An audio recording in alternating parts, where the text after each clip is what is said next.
Assalamualaikum warahmatullahi wabarakatuh. Sahabat hikmah yang dirahmati Allah. Setiap manusia memiliki naluri kecintaan terhadap hal-hal yang dianggap indah. Ada rasa cinta terhadap aneka makanan lezat. Sehingga ia pun rela merogoh kocek untuk menikmati aneka makanan meski mahal harganya. Salah satunya seperti kaviar ini.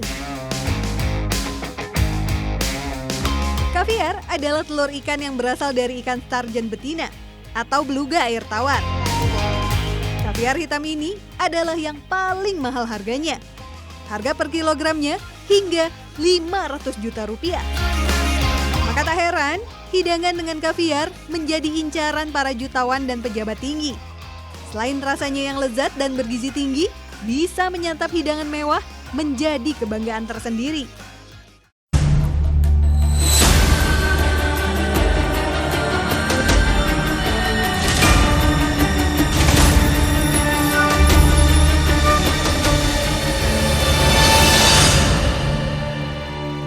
Makanannya udah siap nih. Yuk mas, makan yuk. Makannya udah siap. Yuk makan mas. Oh, iya. Kita makan.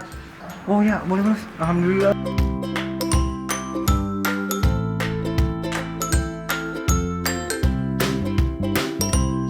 Gimana mas? Gimana, enak kak? Mas, enak? Enak mas? Enak? Mantap mas. Enak kan? Enak dong pasti. Iya mah, masakan kamu paling enak dah. Iya kan, bener kan, enak kan? Enak tuh. Tambah lagi, tambah lagi.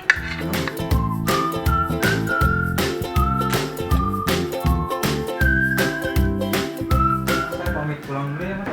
Ngomong-ngomong nih, minta maaf banget nih masakan istri saya. Oh iya, masakannya tadi gitu banget mas, asin banget.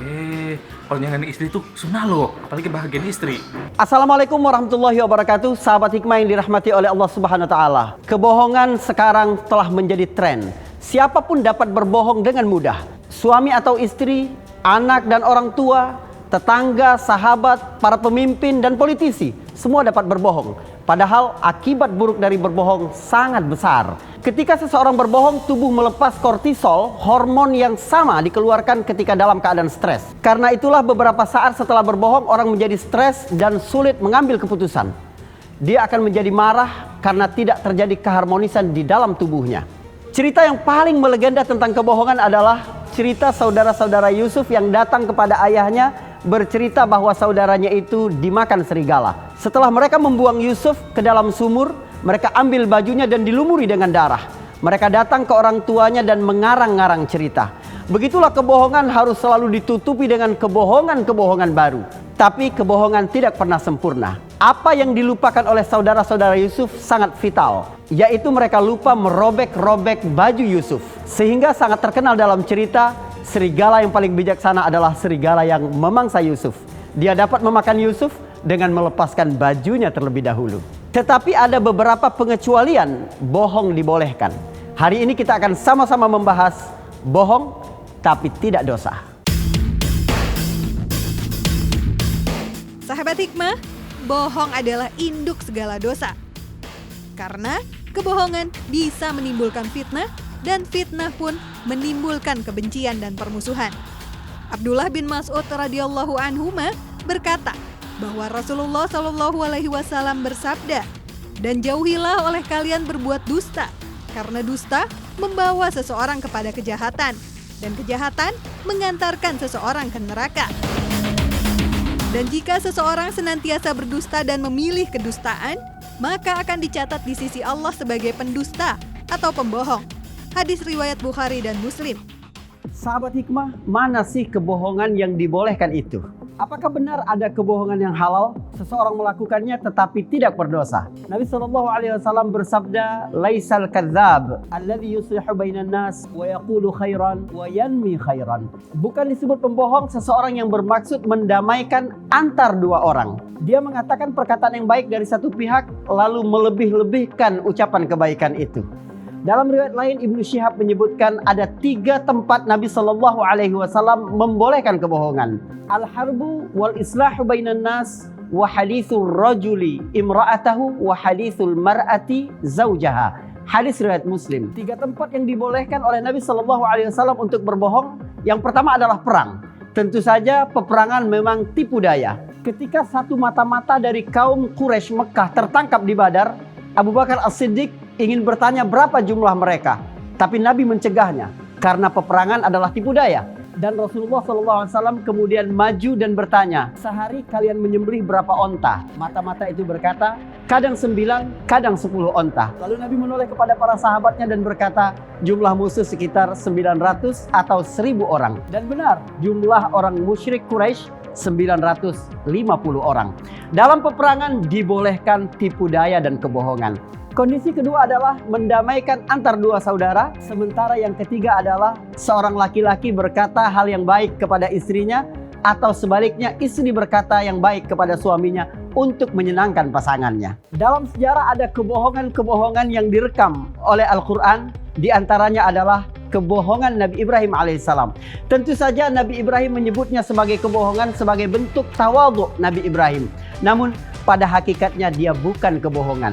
Di dalam istilah bahasa Arab ada yang disebut at-tawriyah atau at-ta'rid. Al-Quran bercerita tentang kebohongan Nabi Ibrahim alaihissalam. Ketika Nabi Ibrahim diajak untuk ikut merayakan paganisme di tengah kaumnya. Nabi Ibrahim berkata, inni saqim. Ini direkam oleh Al-Quran dalam surat As-Saffat ayat 89. Aku sakit, kata Ibrahim, sehingga dia tidak ikut pada perayaan itu. Ada yang berkata ini adalah kebohongan Nabi Ibrahim dalam rangka tipu daya karena memerangi kemusyrikan. Tetapi tentu saja ini sebenarnya juga bukan berbohong. Inilah yang disebut tauriyah.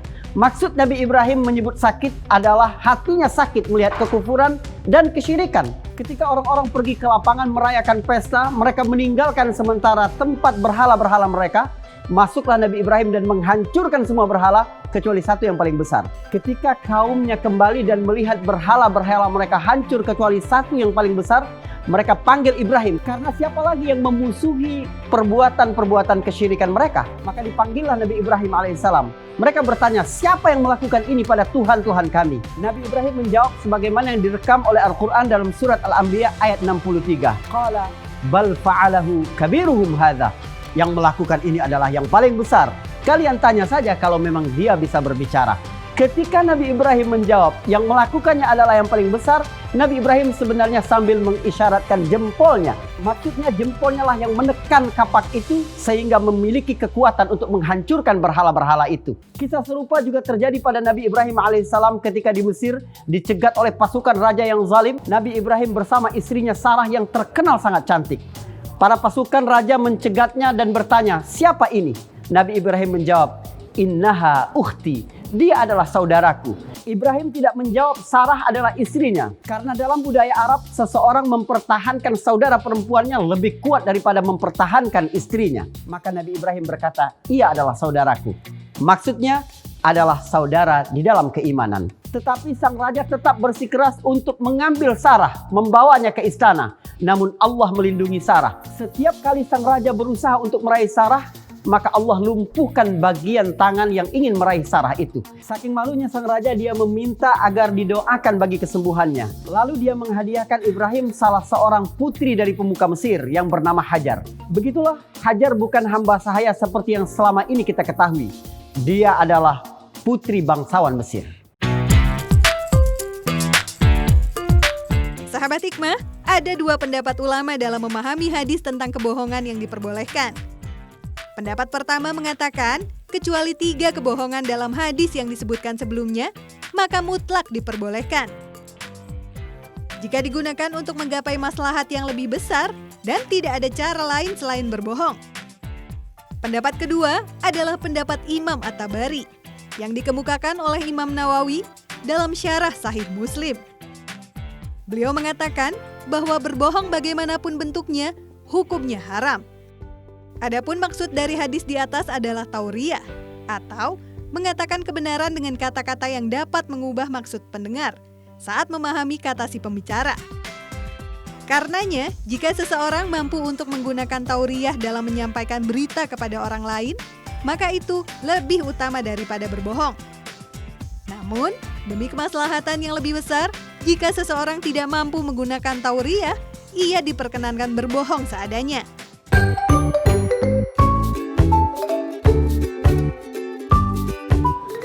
Tidak pernah berkata jujur.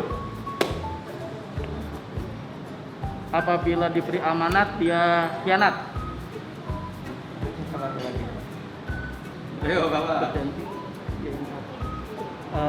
Bila berjanji dia ingkar. Yang pertama, jika diberi amanat dia ingkar. Terus jika berkata ia bohong. Jika diberi amanah dia tidak amanat. Bila berjanji dia ingkar. Bila berkata, dia berdusta. Bila diberi amanah dia berkhianat. Yeay, terima terima kasih. Saksikan terus acara Hikmah di Trans 7. Pada hari Minggu pukul 5.30. Jangan lupa ya. Assalamualaikum. Imam Hasan Al-Basri sebagaimana diriwayatkan oleh Al-Hakim menyebutkan hanya orang beriman yang merasa khawatir dengan kemunafikan dan hanya orang munafik yang merasa aman dari sifat munafik. Sungguh pun berbohong adalah dosa besar, tetapi jangan tergesa-gesa menyebut semua orang yang melakukan kebohongan adalah orang munafik. Berat sekali ketika kita menghakimi seseorang sebagai orang munafik. Karena sebenarnya kemunafikan itu ada dua, nifaq i'tiqadi dan nifaq amali.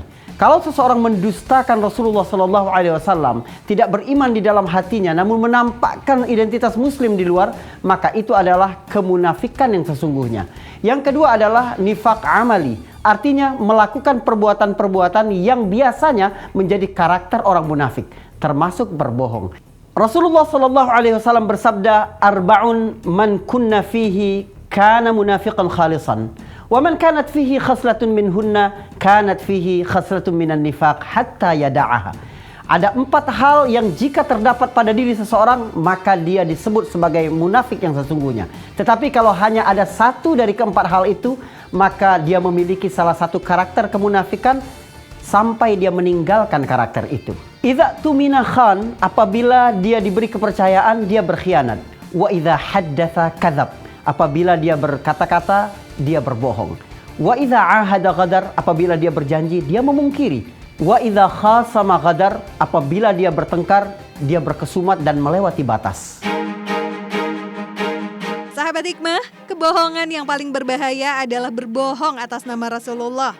Beliau bersabda, "Sesungguhnya berdusta atas namaku tidaklah sama dengan berdusta pada selainku. Barang siapa yang berdusta atas namaku secara sengaja, maka hendaklah dia menempati tempat duduknya di neraka." Hadis riwayat Bukhari dan Muslim. Dalam hadis lainnya, Nabi SAW bersabda, "Barang siapa berdusta atas namaku, maka akan dibangunkan baginya rumah di neraka jahanam." Hadis riwayat Tabrani.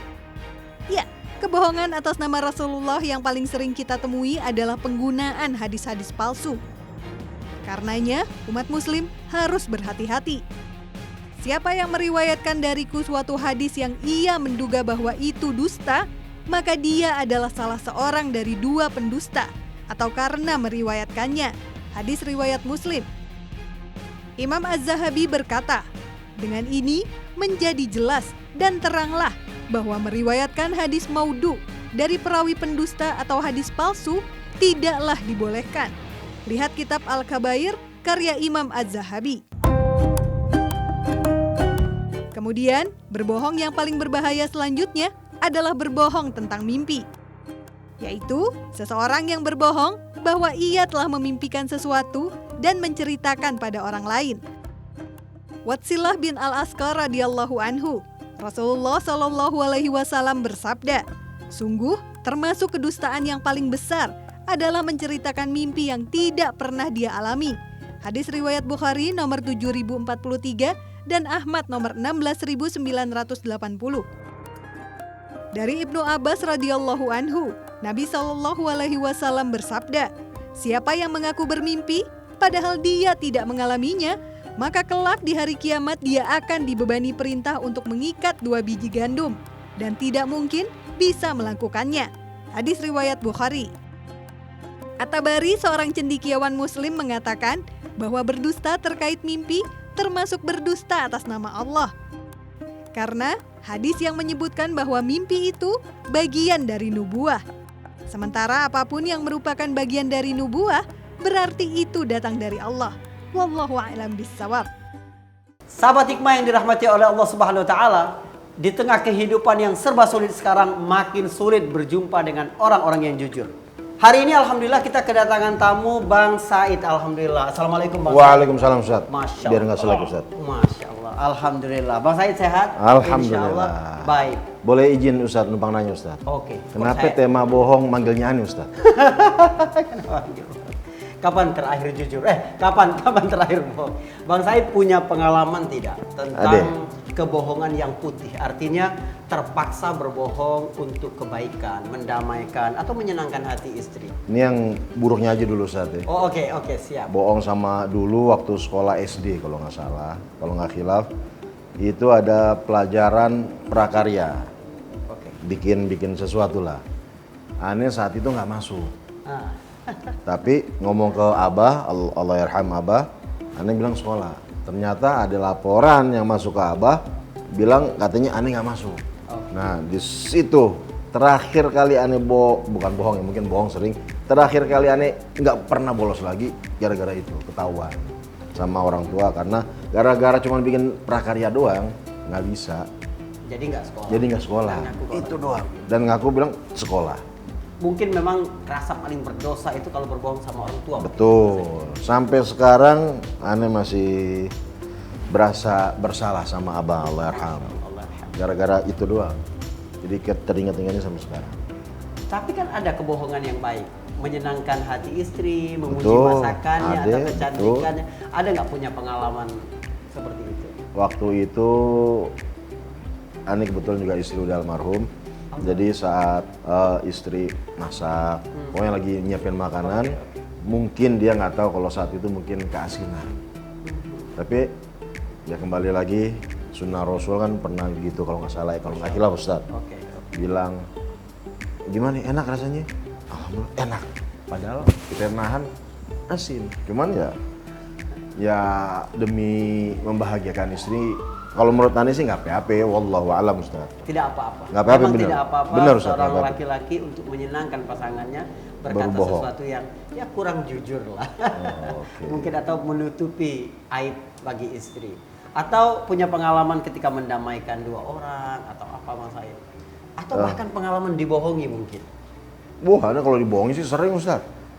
Merugikan secara Materi, Ane sering banget dibohongin. Cuman ya kembali lagi karena Ane bisa dibilang orang paling sabar. Jadi ya kembali lagi Ane ya. Ini nggak bohong kan? Oh, kalau ini jujur. Jujur ya. Pure Orang paling 100%. sabar. Biasanya kalau udah sekali berbohong, pasti buat menutupin kesalahannya pasti berbohong lagi. Nah, itu rumus keren banget itu. Betul, Biar mungkin kita Ustaz. mengelak dari keburukan. Soalnya kenapa? Anda pernah ngalamin kayak begitu. Udah bohong, aduh gimana ntar ketahuan ya. Kita bikin bohong lagi, ya, terus aja. Kayak begitu. Jadi gimana tips Bang Said? Misalnya terpaksa, Ya. tapi aduh nggak mau bohong gitu. Kira-kira gimana? Kalau menurut Ane, bohong itu sih emang dosa. Iya, Tapi iya. kalau memang ada yang urgent atau yang sangat mendesak, emang harus berbohong. Ya setelah kita ngomong bohong, ya kita minta maaf sama Allah. Astagfirullah. Bukan bermaksud emang niat mau ngebohongin, tapi ya karena memang situasi dan kondisinya harus seperti itu. Kalau menurut Ane Ustaz, wallahu a'lam. Masya Allah. Memang kebohongan ini ada kondisi-kondisi yang terpaksa untuk mengelak sesuatu yang lebih buruk lagi terjadi.